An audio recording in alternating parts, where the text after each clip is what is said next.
Hello everyone again. I have a battle here against Clayton420, and we had a really good battle a few battles ago actually, not too long ago.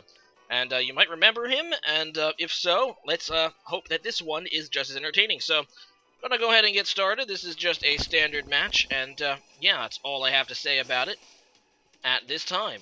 Now, I didn't plan it out this way, but I ended up bringing a Sandstorm team again, which I believe I brought no, I think he brought a Sandstorm team the first time. But yeah, I wanted to give out give Hippowdon a try. Pokemon I really used a lot in Gen 4. And can still be a very good tanky physical wall. He's going to lead with Volcanion, and obviously I do not want to take a water move, though. His Steam Eruption move is extremely powerful, so I decided to go out into my Tapu Fine, which is kind of like a water bulky thing, which, yeah, similar to other bulky waters, but it's also a fairy type, making its defensive type being actually quite good. I believe it is the #1 Tapu currently used on Showdown for that reason. I don't think it's quite as broken as Tapu Lele, but it definitely has its uses, especially since it also gets defog. So it's a very what's the word? It's a very versatile Pokemon, which obviously leaves it to be used quite a bit.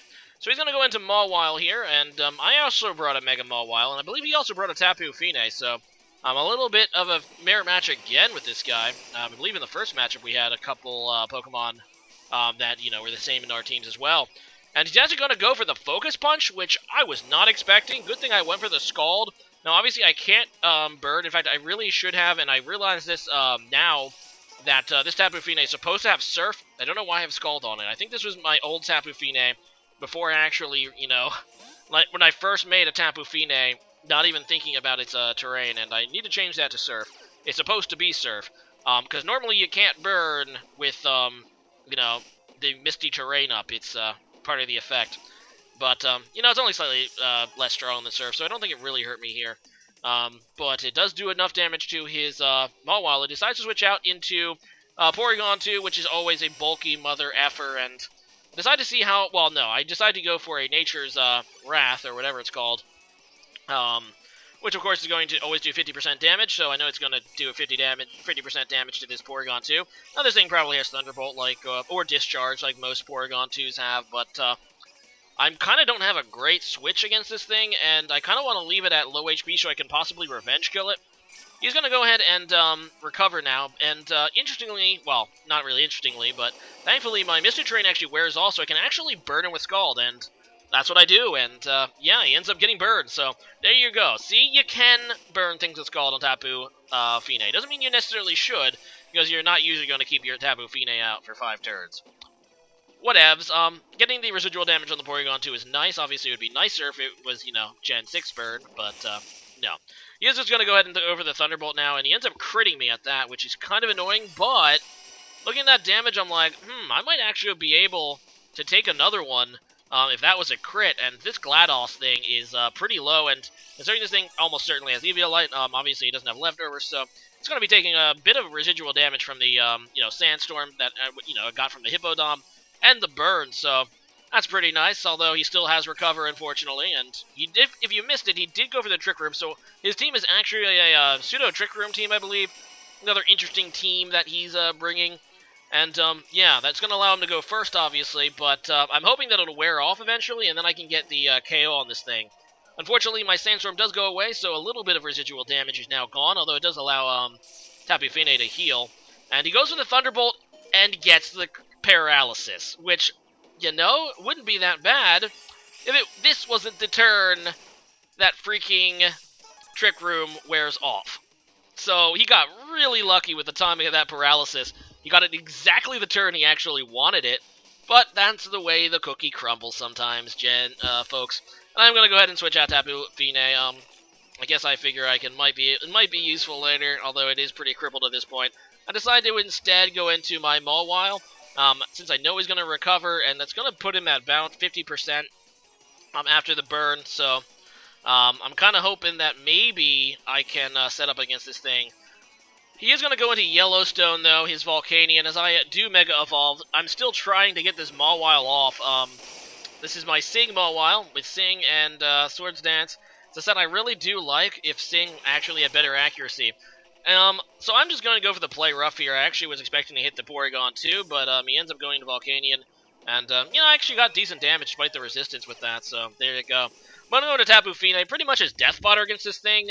He's just going to go for another Steam Eruption, and even with the resistance, I'm not going to be able to take it because obviously Volcanion is really, really strong in the attacking categories.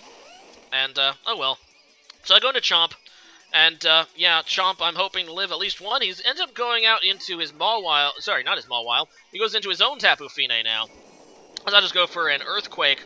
Now, this is Bulk Chomp, so, yeah, unfortunately, I don't really do a whole lot with it. But if there's one weakness to Tapu Fini, it doesn't really have a way to reliably recover its HP. So any damage I get on it, it's pretty much going to stay for the rest of the match.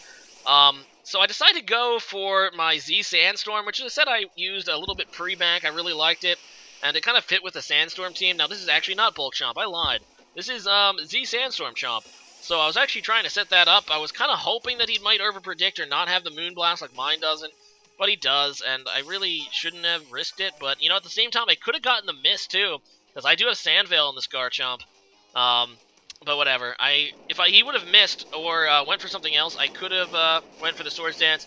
Instead, I'm just going to go for the Earthquake to get some damage off. Nope, maybe he misses his second hit here, and I can finish him off. He ends up going, though, for the Surf, which I guess he was predicting a switch of some kind.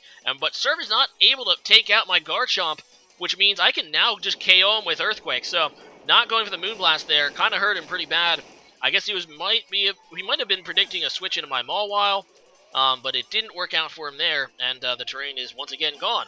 So in comes Porygon 2 again, as it now traces Sandveil, and is also burned and stuff, and I'm just going to go for the Earthquake, hoping not to miss due to, the Sandveil I gave him.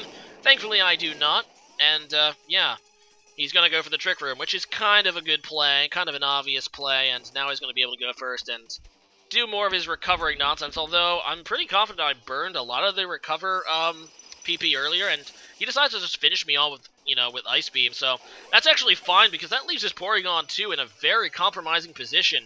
A low HP, the problem, though, is outspeeding it. And I do have Sucker Punch on my Mawile, but he can just recover. So I'm like, okay, I'm going to predict a recover and Swords Dance, which seems like the pro play. Not even going to try for the... Obviously, I can't even sing this thing because it's burned. But, yeah, he ends up just going for the Thunderbolt. I don't know why he didn't recover again. Like, that was unexpected. And now I'm just going to go for the Play Rough, and I end up outspeeding him, which means I'm slower than this Porygon 2, which I know Mega Mawile is really slow, but I expected, like, this Porygon 2 to have, like, min speed, but I guess not. So that's not bad for me, and I'm just going to go for a Sucker Punch here against the, Marowak. He's going to actually take the opportunity to set up Stealth Rocks, better late than never. And I'm just going to keep going for it because I don't want, to overpredict. I don't really want to give him an opportunity to attack. He's going to go into Volcanion, and I'm just going to keep going for Sucker Punch. And there, I finally get it off, and, yeah, Mawile finally doing something. Well, Mega Mawile is a beast. It has, obviously, it's, pure power, or is it huge power? It is the same ability anyway. But it has one of those, which doubles its attack strength. So after Swords Dance, it has, I believe, well, I don't remember the exact amount, but it has a ton. And, yeah, so he's going to go to Magearna, and I'm like, okay, time to spring the Sing, since he does resist both of my moves. And put this thing to sleep. And I go for a Play Rough for the extra damage instead of a Sucker Punch, and then I miss. So I hit with Sing, and then miss with Play Rough, which is just kind of funny. So I'm going to go for the Sucker Punch now because he can wake up these turns, and I'm just trying to get as much damage before I die if he wakes up, and he does wake up. And I would have, of course, hit with that Play Rough, and I was going for the Play Rough because there was a possible 2-hit KO. Like I said, it's slightly stronger. Actually, it's quite a bit stronger than Sucker Punch, especially since I have Stab on it. But, yeah, the luck was with me on the Sting, but not the Play Rough. So, oh well. Going to Heatran now, I always get screwed on Play Rough. Play Rough is a move that just always seems to miss for me at the most inopportune times. It actually has really good accuracy, too. It's like 90%. Whatever. So I go into Heatran, and this is also a blast from the past. It's actually Scarftran, which was so huge in Gen 4, and it can still be competent. He goes into Marowak, and I'm just going to go for the Earth Power, knowing what he has left. Yeah, he's going to go out into this Mawile, which obviously is also not going to take an Earth Power very well, and his other Pokemon is Magearna, so Scarftran is able to outspeed everything and kill. So that was a good game there, Claytus420. Definitely going to have another one nice and soon, I hope. And I think he just runs away for something. I guess that saves him exactly one turn. But he runs at the end, instead of letting his Magearna die. He must really like Magearna. Not letting it die. It's a honorable play. Anyway, today's question of the day is, I guess this week's theme is favorite NPCs. So this question of the day is going to be, what is your favorite rival in any Pokemon game? I asked what your favorite gym leader was last time, and before that, I believe I asked what your favorite champion was. This time, who is your favorite rival in any Pokemon game? And I'm going to have to say that mine is Silver from the second generation games. You know, you guys might expect me to say Blue because I'm all old school and stuff, but Silver's also old school. And he actually has a pretty interesting backstory, especially in Pokemon Adventure. So leave a comment about that, and see you guys again next time. Later.